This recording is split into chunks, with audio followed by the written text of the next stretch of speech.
Ethan Sterling reclined in his leather office chair, the San Francisco skyline stretching out before him through floor-to-ceiling windows.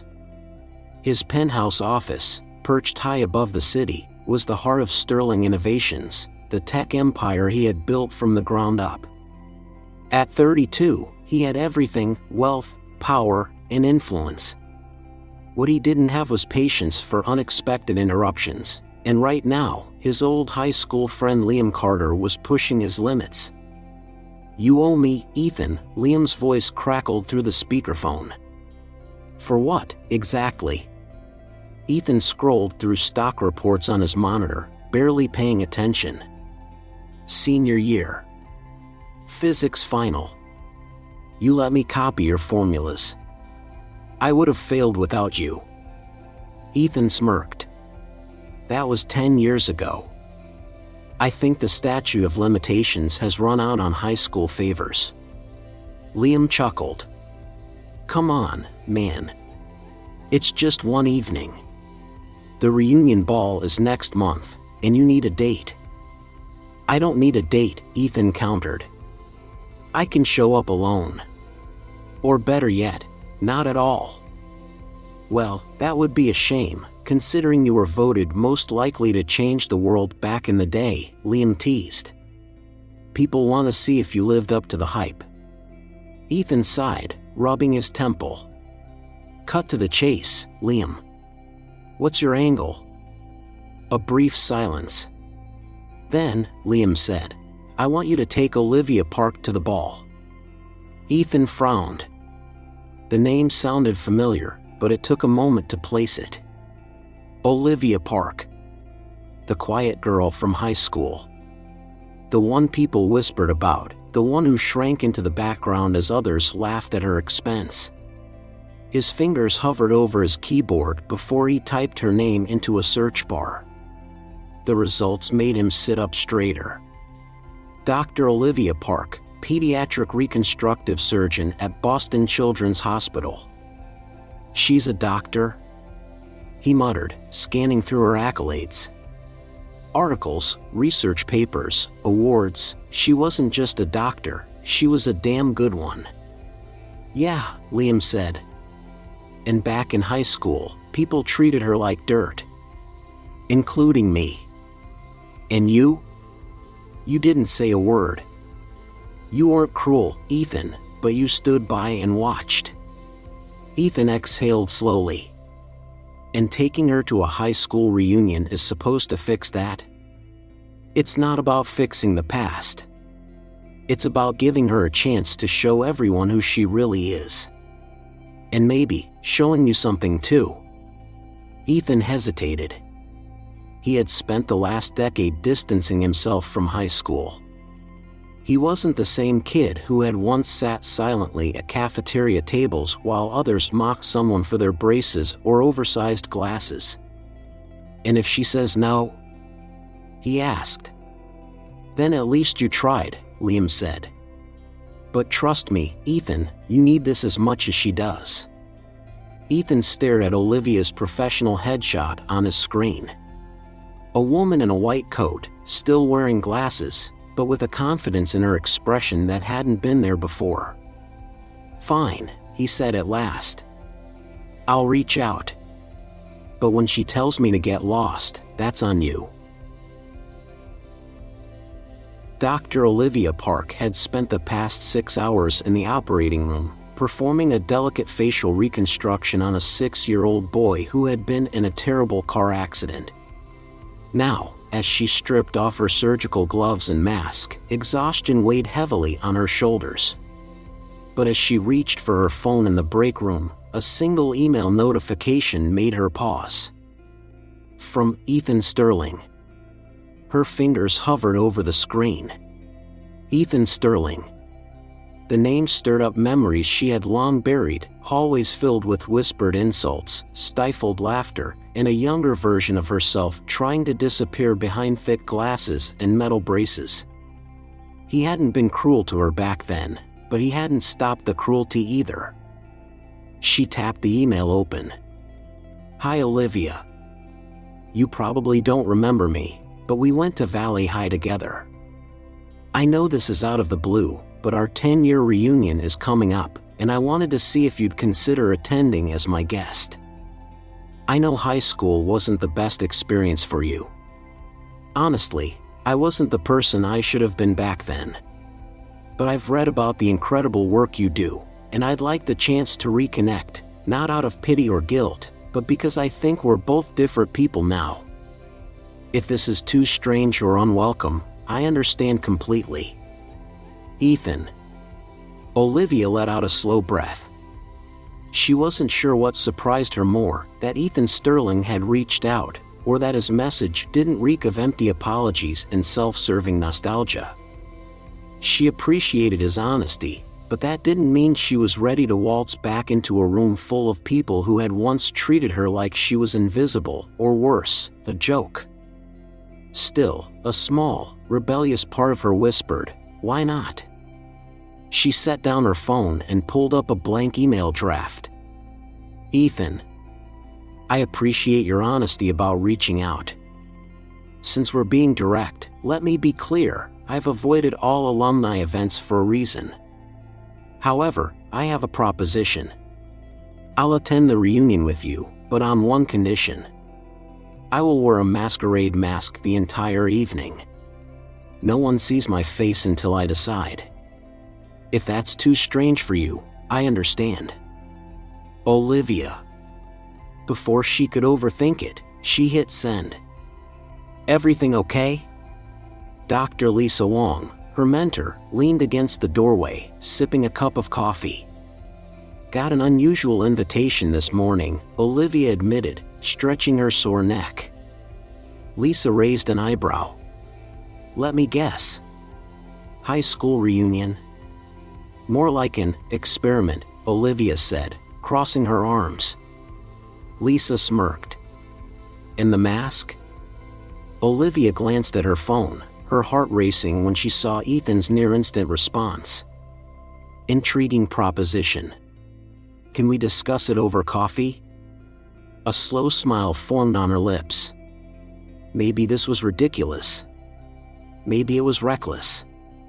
Or maybe, for the first time in 10 years, she had a chance to walk into that ballroom on her own terms. She typed back. Tomorrow. 7 a.m. Blue Bottle on Congress Street. His reply came instantly. I'll be there. Ethan Sterling arrived at Blue Bottle Coffee at exactly 6:55 a.m., ordered 2 black coffees, just in case, and waited. He wasn't sure what to expect from this meeting. He hadn't seen Olivia Park in 10 years, and in high school, they had barely exchanged more than a few words. At exactly 7 a.m., the door chimed. Olivia stepped in, dressed in dark blue scrubs under a fitted winter coat, her hair pulled back in a practical ponytail. She spotted him immediately, walking over with a confidence that made Ethan realize just how much had changed since high school. You ordered enough caffeine for an entire surgical team, she remarked as she slid into the seat across from him. Ethan smirked. I wasn't sure what you liked. Figured black coffee was a safe bet. She picked up one of the cups, took a sip, and nodded in approval. Good call. For a moment, neither spoke. Ethan studied her, trying to reconcile the poised surgeon before him with the girl who had once walked through the halls of Valley High, trying to make herself invisible. Olivia, in turn, seemed to be sizing him up, as if deciding whether this whole thing was worth her time. So, she finally said, setting her cup down. Let's talk about the masquerade idea. Ethan leaned forward.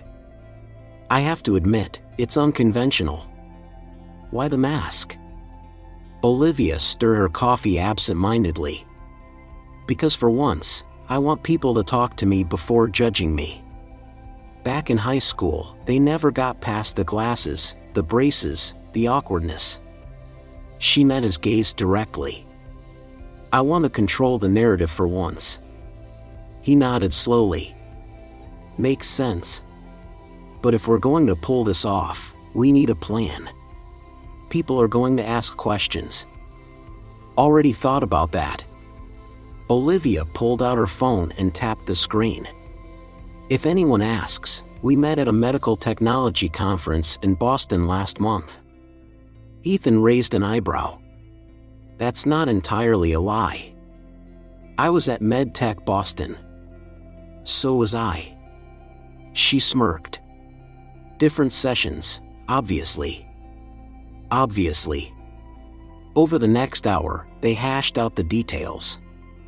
No one at the reunion would know Olivia's identity until she decided to reveal it. They would arrive together, sit together, and ensure no one got too curious. And one more thing, Olivia added, finishing the last sip of her coffee. No tuxedos. Ethan frowned. It's a formal event. Yes, but you showing up looking like you just stepped off the cover of Forbes isn't going to help sell the idea that we're just two old classmates reconnecting. He sighed. What do you suggest? The charcoal suit you wore today. It's formal enough but not intimidating.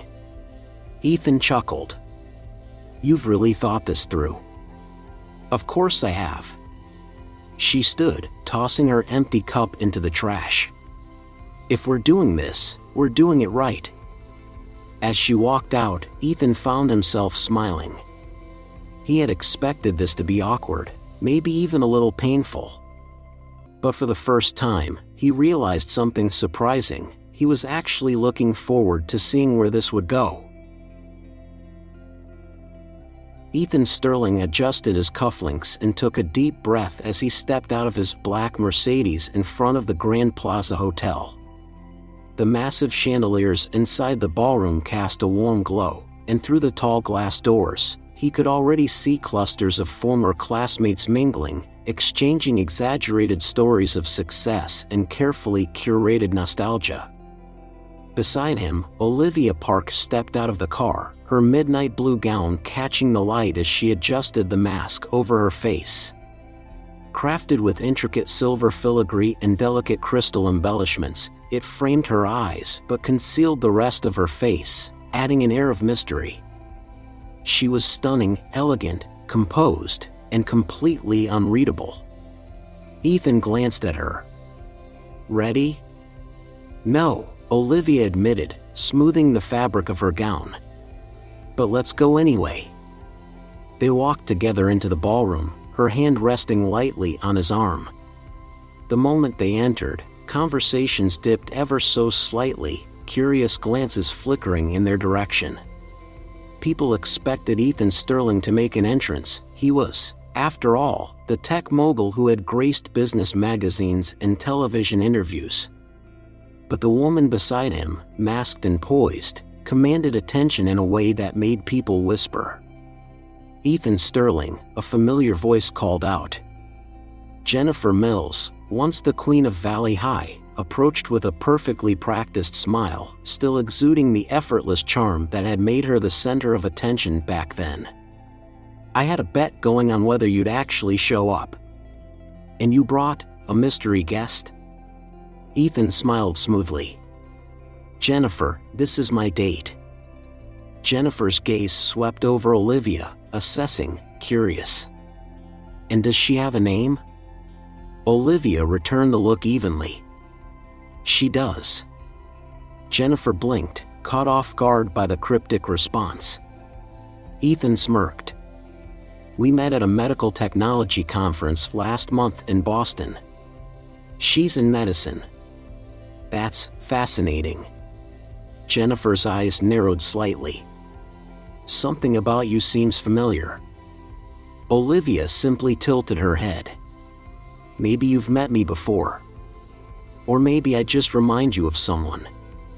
Jennifer let out a light laugh, though the suspicion in her eyes remained. Well, enjoy the evening, both of you.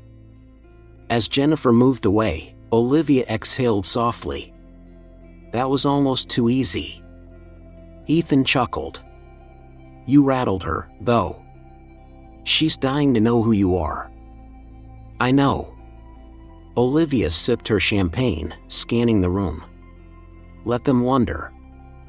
Throughout the evening, they moved through the crowd seamlessly. People speculated, whispered, tried to place Olivia's identity. But no one quite dared to press her for answers. For the first time, Olivia wasn't the girl being judged, whispered about behind her back. She was the enigma of the night, someone people wanted to know. And she was enjoying every second of it. The hum of conversation filled the Grand Plaza ballroom, punctuated by bursts of laughter and the clinking of champagne glasses. Olivia moved through the crowd, her mask firmly in place, her posture confident. She had spent years imagining what it would be like to return to a room full of people who had once made her life miserable. Now, standing among them, she felt something unexpected, not fear, not anger, but an eerie sense of detachment. "Sterling," a voice called from across the room. Ethan turned, and Olivia instinctively followed his gaze. Jason Roberts, former star quarterback, now slightly heavier and softer around the edges, strolled toward them, his expensive suit doing little to hide the weight of the years. Beside him, Ashley Bennett, one of the ringleaders of her torment, smiled in a way that didn't quite reach her eyes. "Didn't think you'd show, man," Jason said, clapping Ethan on the back. Then his eyes flickered to Olivia. "And you, mystery woman. I have to admit, you've got everyone curious." Olivia lifted her champagne glass, meeting his gaze steadily. "Good." Ashley leaned in slightly, scrutinizing her. "Ethan says you're in medicine?" "I am." "Doctor? Nurse?" "Surgeon," Olivia corrected, her tone even. She had no interest in giving them more information than necessary.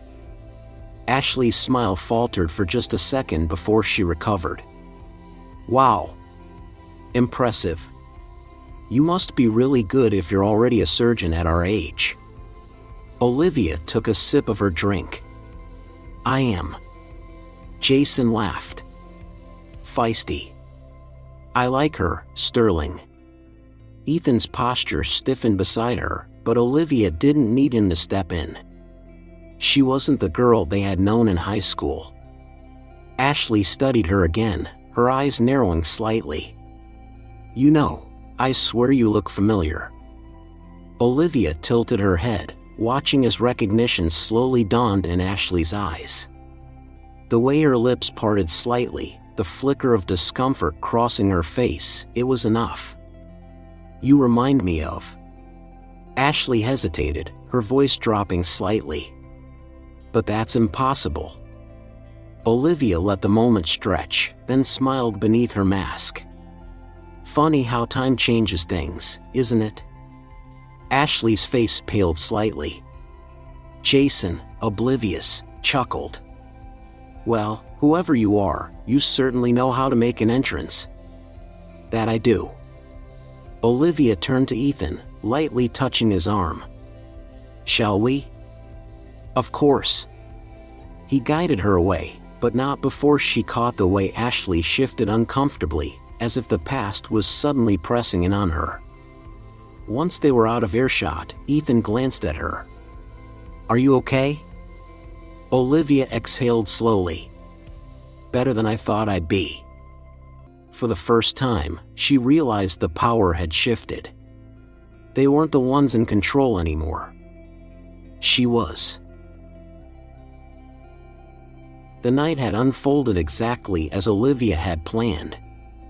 She had walked into this ballroom an enigma, someone people whispered about but couldn't quite place. She had faced those who had once tormented her and seen their uncertainty, their confusion. But as she stood near the edge of the room, watching the evening wind down, a realization settled over her. She didn't need the mask anymore. Across the room, Ethan was mid-conversation with a few former classmates, though his eyes flickered toward her now and then. He had kept his word, never pressuring, never revealing her identity. But now, Olivia knew it was time. She turned and found herself face to face with Jennifer Mills. Jennifer, once the most admired girl in high school, looked different up close. The effortless confidence Olivia remembered had faded just slightly, replaced by something more practiced, more fragile. "All right," Jennifer said, swirling the wine in her glass. "I have to ask, who are you?" Olivia studied her for a long moment. Then, with steady hands, she reached up and unfastened the ribbons holding the mask in place. The silver filigree slipped away, revealing her face in full, her familiar dark eyes, her glasses, and yes, the braces she had needed again in her 20s. Jennifer inhaled sharply. "Oh my God." A ripple of awareness spread through the room. People turned, whispers began. Olivia stood her ground, holding Jennifer's gaze. "It's been a while, hasn't it?" Olivia said, her voice calm. Jennifer blinked rapidly, at a loss for words. Ashley, standing just a few feet away, looked as though she had seen a ghost. "You?" Jennifer started, then stopped. "Olivia Park." The name fell from her lips like an admission. "That's right," Olivia said simply. The weight of the moment settled between them. The girl they had laughed at, mocked, dismissed, she was here, standing before them, unshaken. Not a victim. Not a joke. But a woman who had built a life far greater than the confines of their high school world. Jennifer swallowed. "Listen, I'm not here for apologies," Olivia interrupted. "I just wanted to see for myself if you were still the people I remembered." Jennifer's expression wavered. "And?" Olivia glanced around, at the people staring, at Ethan watching her with quiet encouragement, at the girls who had once made her life miserable now shifting awkwardly under the weight of their own memories. "And I see things more clearly now," Olivia said. "That's enough for me." She turned away, walking toward Ethan. The whispers followed her, but for the first time in her life, she didn't care. "You did it," Ethan said softly as she reached him. "Yeah," Olivia exhaled, feeling lighter than she had in years. "I did." The reunion was winding down, but for Olivia, the night was far from over. Since she had removed her mask, conversations had shifted from whispers to full-blown shock. Some people avoided her gaze, others approached hesitantly, unsure of what to say. But Olivia had already made her peace. She was standing near the bar, sipping her water, when Ethan approached. His expression was unreadable, but there was something different in his eyes.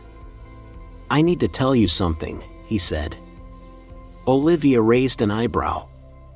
"That sounds ominous." Ethan exhaled, glancing around as if deciding whether this was the right place. "Not here." "Come with me?" Curious but wary, Olivia followed him out of the ballroom and into a quieter lounge area just off the main event hall. The hum of conversation faded behind them. Ethan turned to face her. "I found out something recently. Something about you. About the hospital where you work." Olivia folded her arms. "Go on." He hesitated, then said, "Last year, I made an anonymous donation to Boston Children's Hospital. A big one." She blinked, trying to process what he was saying. "How big?" $20 million, he admitted. A sharp inhale. Olivia felt her heartbeat quicken. You donated to the Craniofacial Surgery Center?" Ethan nodded. "Yes. At the time, I just wanted to contribute to something meaningful. I didn't know that you worked there. I only found out a few weeks ago." She stared at him, her mind racing. That donation had changed everything for her department. It had funded state-of-the-art equipment, expanded their patient outreach, and given children with facial deformities access to life-changing surgeries. And now, standing before her, was the man responsible for it. "Why didn't you say anything?" she asked, her voice quieter now. "Because I didn't want this to feel transactional," he admitted. "I didn't want you to think I was doing this to impress you or make up for the past. I had no idea our paths would cross again." Olivia was silent for a moment. The revelation unsettled her, but not in a bad way. Just unexpectedly. Before she could respond, another voice interrupted. "I guess it's my turn now." They both turned to see Liam Carter standing in the doorway. He looked unusually serious, a stark contrast to his usual easygoing demeanor. "What is it, Liam?" Ethan asked. Liam hesitated, then looked directly at Olivia. "I've been making anonymous donations too. For the past 10 years. Her stomach tightened. "What?" Liam shifted uncomfortably. "After high school, I carried a lot of guilt about the way we treated you. I knew an apology wouldn't be enough, so I started donating to pediatric reconstructive surgery programs. It was my way of trying to make amends, even if you never knew." Olivia stared at him, her emotions a tangled mess of surprise, frustration, and something dangerously close to gratitude. "You both did this," she finally said, her voice barely above a whisper. Ethan and Liam exchanged glances, then nodded. For the first time that night, Olivia felt truly unmasked. A week had passed since the reunion, but Olivia Park still found herself replaying the night in her mind. Not the whispers, not the shock on people's faces when she removed her mask, those moments felt distant now. What lingered was the unexpected revelation of Ethan's donation, Liam's longtime secret, and a strange feeling of closure that had settled over her. She sat in her office at Boston Children's Hospital, reviewing patient charts, when a soft knock at the door made her look up. Ethan. Dressed more casually than she was used to seeing him, in dark jeans and a fitted sweater, he held 2 cups of coffee in his hands. "Still black?" he asked with a small smile. Olivia sighed, shaking her head as she reached for the cup. "You're persistent." "Occupational hazard," he quipped, sitting across from her. He leaned forward slightly, his expression turning more serious. "I know last week was a lot. I just wanted to check in." She studied him for a long moment. It would have been easy to keep her walls up, to retreat into the safety of her work and pretend none of it had ever happened. But she wasn't that girl anymore. She had walked into that ballroom, faced her past, and chosen to own her story. And now, she had a choice to make about her future. "I'm still processing everything," she admitted. "But I'm not angry." Ethan exhaled, relief flickering across his face. "That's good to hear." She took a sip of coffee, then glanced at him. "So, you're my mysterious benefactor." He chuckled. "Not exactly how I imagined you finding out." "I'll admit, it complicates things," she said. "But it also explains why we ended up in each other's orbit again." Ethan hesitated, then asked, "Do you believe in second chances?" Olivia looked down at the coffee cup in her hands, then back at him. "I believe people can grow. But second chances aren't about erasing the past. They're about proving you've learned from it." He nodded slowly. "Then let me prove it." Her lips curved slightly. "What do you have in mind?" "Well," he said, leaning back. "For starters, my niece Emily, the one you operated on, has been begging me to invite you to her welcome home party this weekend. She says you're the coolest doctor she's ever met." Olivia laughed. "High praise, considering I make kids go through painful procedures." "She says you make them feel brave." Something warm settled in Olivia's chest. She hadn't expected this. Not just the reunion, not just Ethan, but the way her life had unexpectedly overlapped with his. She set down her coffee and met his gaze. "Okay," she said. "I'll come." Ethan smiled. "No masks this time?" Olivia smirked. "Not anymore." For the first time in a long time, she wasn't looking back. She was ready to move forward. Life has a way of bringing people back to the places they once tried to leave behind. For Olivia, stepping into that reunion was more than just facing old classmates, it was confronting the ghosts of her past. And yet, what she discovered was something universal. Time changes people, but the way we choose to see ourselves matters more than how others once saw us. One of the greatest lessons from this story is that healing isn't about rewriting the past, it's about reclaiming our power in the present. Olivia didn't go back to her high school reunion seeking validation. She went to prove to herself that she was no longer the girl who needed to hide.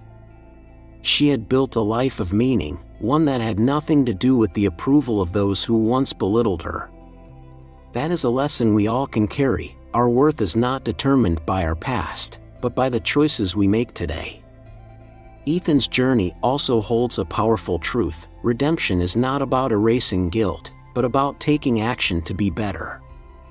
He couldn't change the fact that he had once been a silent bystander to cruelty, but he could choose to stand beside Olivia now, not as an apology, but as an equal.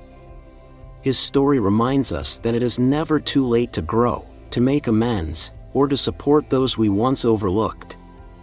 For those of us in the later chapters of our lives, this story is a reminder that transformation is always possible. The past does not define us. Whether we are seeking forgiveness, closure, or simply the courage to be seen as we are, we all have the ability to choose a different ending. And sometimes, the greatest act of strength is simply showing up without the masks we once thought we needed.